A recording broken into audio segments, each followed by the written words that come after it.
Hi, this video is the ART hair transplant restoration surgery result for 1 year post-op with before and after photo by Dr. Diep. I'm one of the very few surgeons in the world who specialize on working on black African American curly hair using the FUE and the FUT. I perform both. This client, again, he had done by a procedure by a surgeon who were not specialized on working with black curly hair, and then thus there would be poor density and poor result. And the hairline was high, and a year later you see my hairline is lower and more density. And again, that's poor density with higher hairline and lower hairline.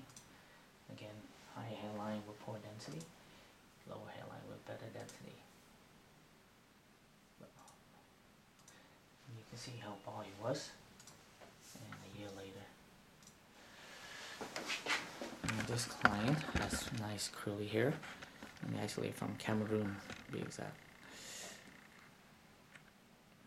Thank you.